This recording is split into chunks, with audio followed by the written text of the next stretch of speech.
Roger Hargreaves. Mr. Nosey by Roger Hargreaves. Mr. Nosey was the sort of person who, if he found an unopened letter addressed to somebody else, he would simply have to open it to find out who or what was inside. Mr. Nosey was the sort of person who, if he was sitting reading his paper on a tray, would much rather read the paper of the person sitting next to him. Naturally, as you might well imagine, Mr. Nosey was not very popular. People did not like the way in which Mr. Nosey would peek and pry into their affairs. They did not like it at all. But did that stop Mr. Nosey peeking and praying? It did not. Mr. Nosey lived in a funny, tall, thin house in a place called Tiddletown. The people of Tiddletown decided that Mr. Nosey was becoming much too nosy, so they held a meeting to discuss what to just do about him. We must find some way of stopping him being so nosy, said old Mr. Chips, the town carpenter. That's right, said Mrs. Washer, who ran the Tiddletown laundry. He needs to be taught a lesson. If only we could think of a way to stop him poking his nose into everything, said Mr. Brush the painter. And then a small smile spread over his face. Listen, he said, now grinning, I have a plan. All his friends gathered around to listen to his plan. The following morning, Mr. Nosey was out walking along Tiddletown High Street when he heard somebody whistling behind one of the closed doors. I wonder what's going on in there, he thought to himself, and tiptoed up to the door. He quietly opened it and peeped in. We apologize, but there is red paint that looks like blood, so we must hide it. But don't worry, it's only paint. Paintbrush right on the end of Mr. Nosey's nose, covering it with bright red paint. Oh dear!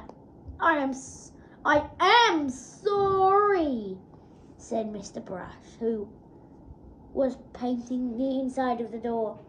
Poor Mr. Nosey had go straight home to try and remove the red paint, which was very difficult and rather painful. Mr. Brush chuckled to himself. The plan had begun. The following day, Mr. Nosey was walking past the laundry when he heard somebody laughing on the other side of the wall. I wonder what's going on there, he thought to himself. And standing on tippy toe, he looked over the wall. Snap went a clothespin right on the end of Mr. Nosey's nose. Oh dear, I am sorry, said Mrs. Washers, who was hanging up clothes on a washing line on the other side of the wall. Poor Mr. Nosey removed the clothespin and went off down the street, feeling extremely sorry for himself and for his poor red nose. Mrs. Washer chuckled for herself. The plan was working. The next day, Mr. Nosey was going past a fence when he heard hammering. I wonder what's going on there, he thought to himself, and creeping very quietly to the end of the fence, he peeped around. Bang! Went a hammer right on the end of Mr. Nosey's nose. Oh dear, I am sorry, said old Mr. Chips, who had been nailing up a loose plank on the fence.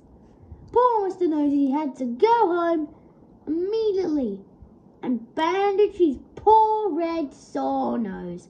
Mr. Chips grinned a broad grin. The plan was working very well indeed. The following day, Mr. Nosey was walking in the woods when he heard somebody sawing wood. I wonder what's going on there, he thought to himself, and he crept up behind the tree. He was just about to peep out from behind the tree when it suddenly occurred to him that if he did something very nasty might happen to his nose. And so he went on his way without being nosy. Behind a tree, with a saw raised in his hand, stood Mr. Herd the farmer. When he saw that Mr. Nosey had gone on his way without being nosy, he laughed and laughed and laughed. The plan had worked. Mr. Herd hurried into Tiddletown to tell everybody. The plan had really worked because after that Mr. Nosey stopped being so nosy and soon became good friends with everyone in Tiddletown. And so that is the end of the story, except say that if you ever tempted to be as nosy as Mr. Nose used to be, you better expect one thing: a sore nose!